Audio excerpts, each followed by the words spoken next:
ધોરણ 11 ચેપ્ટર 3 અને આજનો ટોપિક છે સદિશોનો બાદબાકી. આપણે ગયા લેક્ચરમાં જોઈ ગયા સદિશોનો સરવાળો, ત્રિકોણની રીત જોઈ ગયા, સમાંતર બાજુ ચતુષ્કોણની રીત જોઈ ગયા, એ બધું જોઈ ગયા છે અને જૂથનો નિયમ, ક્રમનો નિયમ પણ જોઈ ગયા છે.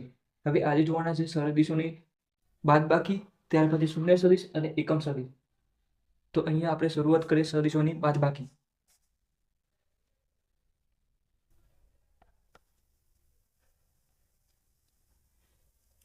સદિશોની બાદબાકી.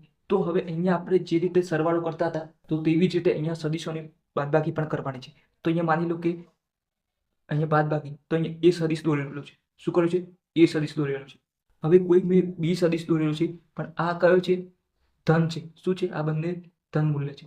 તો બાદબાકી કરવી છે તો અહીંયા સરવાળો હોય, અહીંયા તમારે અહીંયા બાદબાકી કરવી છે તો આ શું છે? સરવાળો છે. એ સદિશ પ્લસ બી સદિશ, આ સરવાળો એ અને બી. તો હવે હું એમ કરું તો અહીંયા બાદબાકી કરી નાખું. બાદબાકી કરવું છે તો અહીંયા આ ધન તો છે, પણ કોઈ એક સદિશને હું શું કરી નાખું? આ ધનને ઋણ બનાવી દઉં તો શું થઈ જાય? એ સદિશ માઇનસ બી સદિશ થઈ જાય. આ થઈ જાય. તો હવે આ એકને તો હું ધન રહેવા દે, પણ બીજાની બાદ ઋણ બનાવવું પડે, તો એને દિશા બદલાવી નાખવી પડે. તો આપણે બીની વાત કરીએ, આ બીની વાત કરીએ છીએ, તો બીની આપણે શું કરીશું? હવે દિશા બદલી નાખીએ. તો આ શું થઈ ગયું? બી માઇનસ થઈ ગયું. શું થઈ ગયું? બી માઇનસ થઈ ગયું. તો હવે બાદબાકી કરવી હોય તો શું થઈ જાય? ડાયરેક્ટ હવે એ અને બીની જ વાત કરવાની, એક આની ને એક આની વાત કરવાની. હવે આની વાત ના કરવાની, બાદબાકી કરવાની છે. તો હવે એક ઉગમ બિંદુ પર એ સદિશ મૂકવાનો, એ સદિશ મૂક્યો, એ સદિશ આ ઓ અને પી થઈ ગયું. હવે પહેલાના શીર્ષ પર બીજાને પૂછ મૂકવાનું, તો આ પૂછ મૂકીએ બીજાને, તો આ તમને માઇનસ બી સદિશ મળી ગયું. બી સદિશ મળી ગયું. કિંમત અરે ઉગમ બિંદુ પહેલાના પૂછ પર અને બીજાનું શીર્ષ ને જોડતો સદિશ એટલે પરિણામ સદિશ આર મળે. તો R is equal to A સદિશ માઇનસ બી સદિશ છે. આ થઈ ગયું. તો હવે અહીંયા તમને શું આપેલું છે? આપેલું છે એ લખી દેવાનું છે. તો અહીંયા ઓપી સદિશ ઇઝ ઇક્વલ ટુ એ સદિશ, અહીંયા પીક્યુ લખી દો.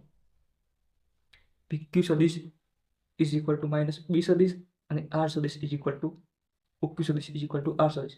ઓક્યુ સદિશ ઇઝ ઇક્વલ ટુ આર સદિશ. તો અહીંયા તમારે શું થઈ ગયું? ઓક્યુ સદિશ ઇઝ ઇક્વલ ટુ ઓપી સદિશ પ્લસ પીક્યુ સદિશ. આ થઈ ગયું. તો અહીંયા એ છે કિંમત, અહીંયા માઇનસ બી છે, તો અહીંયા તમને આર મળી ગયું. તો R is equal to A સદિશ માઇનસ બી સદિશ મળી ગયું. આ થઈ ગયું. તો આ સદિશોની બાદબાકી એકદમ ઈઝી હતી. હવે જોઈએ શૂન્ય સદિશ. શું જોઈએ? શૂન્ય સદિશ. શૂન્ય સદિશ આપણે જોઈ જ ગયા છે સદિશોના પ્રકારમાં, પણ સામાન્ય જોયો હતો તો અહીંયા થોડું ડિટેલમાં જોઈ લઈએ. તો શૂન્ય સદિશ એટલે જે સદિશનું માન શૂન્ય હોય. શું હોય? જે સદિશનું માન શૂન્ય હોય એને શૂન્ય સદિશ કહે છે. અથવા એક એક્ઝામ્પલ લઈએ. શૂન્ય સદિશ એટલે કોઈ સદિશનું માન શૂન્ય હોય, તો માની લો કે એફ સદિશ છે, એને તમે 0 લખી નાખો. તો 0 લખી નાખો તો શું થઈ જાય? શૂન્ય સદિશ. એને કોઈ દિશા હોતી નથી, અહીંયા 0 જ આવી જાય. અહીંયા તમે આઈ કેપ અહીંયા વચ્ચે મૂકેલો હોય તો આ x દિશા છે, આઈ કેપ અહીંયા y છે, અહીંયા 0 છે, અહીંયા 0. તો આ દિશામાં નથી, આ દિશામાં નથી, તો તમે અહીંયા કોઈ દિશા હોતી નથી. તો જે સદિશનું માન શૂન્ય હોય એને શૂન્ય સદિશ કહે છે. હવે એ ધન સદિશ આપેલો છે, એ સદિશ આપેલો છે, અને એ સદિશમાં એનો વિરોધી સદિશ ઉમેરતા, વિરોધી સદિશ એટલે એનો માઇનસ સદિશ ઉમેરતા શું થાય છે? શૂન્ય સદિશ બની જાય છે. શું બની જાય છે? શૂન્ય સદિશ બની જાય છે. તો અહીંયા માન શું હોય? માન 0 હોય, દિશા હોતી નથી. આ તમારું બીજું યાદ રાખો. શું થઈ ગયું? પહેલો સદિશ હોય, જે સદિશનું માન 0 હોય એને શૂન્ય સદિશ કહે છે, અને બીજું જે સદિશમાં એને વિરોધી સદિશ ઉમેરતા શૂન્ય સદિશ બની જાય છે અને એનો દિશા હોતી નથી. તો આ બીજું ભાગ. તો અહીંયા આપણે આ ગુણધર્મો જોઈએ. તો હવે એક ફરીથી લખી દો. માની લો કે પી સદિશ છે, એના અંદર હું માઇનસ પી સદિશ ઉમેરું તો શું થઈ ગયું? શૂન્ય સદિશ બની ગયું. અને બીજું, તમે કોઈ એ સદિશ છે અને તેમાં તમે 0 વડે ગુણાકાર કરો તો એ પણ શું બની ગયું? શૂન્ય સદિશ બની જાય છે. શું બની જાય છે? શૂન્ય સદિશ બની જાય છે. તમે એ સદિશને 0 વડે ગુણો, એ સદિશને 0 વડે ગુણો તો પણ 0 સદિશ બની જાય છે. અથવા હવે બીજી પણ વાત કરી લઈએ. આ તો વાત કરી. હવે કોઈ એ સદિશ છે, એ સદિશ એના અંદર હું 0 સદિશ ઉમેરું તો શું મળે તમને? એ સદિશ પોતે મળે છે. શું મળે છે? તમે 2 + 0 કરો તો તમને 2 જ મળે. તો એ રીતના શું હોય? એના અંદર તમે 0 ઉમેરો તો એ જ મળે છે. ત્યાર પછી કોઈ 0 સદિશ હોય એને તમે સંખ્યા વડે, ધન સંખ્યા વડે ગણો તો 0 સદિશને ધન સંખ્યા વડે ગુણો તો પણ તમને શું મળે? 0 સદિશ જ મળવાનો છે. અથવા ત્રીજું, જીરોને તમે કોઈ એ સદિશ વડે ગુણો તો પણ તમને શું મળવાનું છે? જીરો સદિશ મળવાનું છે. હવે આપણે સમતલની વાત કરી લઈએ તો અહીંયા ઉગમ બિંદુ છે, અહીંયા કોઈ પી બિંદુ છે, પી બિંદુથી અહીંયા કોઈ ગતિ કરે છે કણ, અને અહીંયા સ્થાન શું હોય? ઉગમ બિંદુની સાપેક્ષ હોય. તો આ કણ અહીંયાથી ક્યુ તરફ ગતિ કરે છે, ક્યુથી અહીંયા તરફ આવે છે અને પાછું પોતાના સ્થાન પી તરફ જાય છે. તો અહીં સ્થાનાંતર શું થાય? સ્થાનાંતર શું થાય? અંતિમ માઇનસ પ્રારંભિક, અંતિમ માઇનસ પ્રારંભિક થાય, અંતિમ સ્થાન માઇનસ પ્રારંભિક સ્થાન. અને અહીંયા તો અંતિમ અને બંને સમાન જ છે. સમાન હોય એટલે અહીંયા સમાન છે બંને, તો સમાન હોય એટલે શું થાય? જીરો સ્થાન સદિશ થઈ જાય. તો અહીંયા તમારું શું થઈ ગયું? જીરો સ્થાન સદિશ.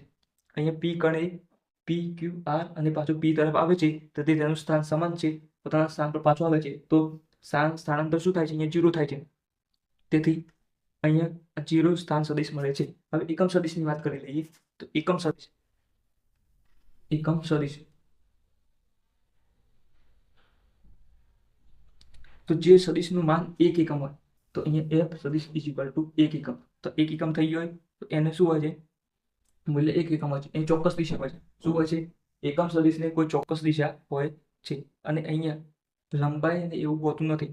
એકમ સદિશને પરિમાણ એટલે લંબાઈ પહોળાઈ, પરિમાણ હોતા નથી. ચોકડી આપી એનો મતલબ પરિમાણ હોતા નથી.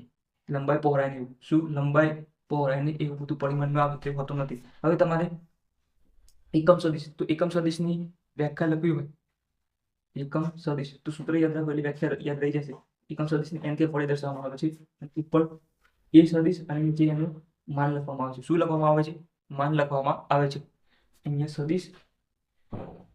સદિશ અને નીચે માન લખો એટલે તમને એકમ સદિશ મળી જાય. તો વ્યાખ્યા લખવી હોય તો કોઈ પણ સદિશને તેના માન વડે ભાગતા અથવા મૂલ્ય વડે ભાગતા એકમ સદિશ મળે છે. તો આ થઈ ગયું એક n સદિશ, n cap is equal to A સદિશ અપોન એનું મૂલ્ય.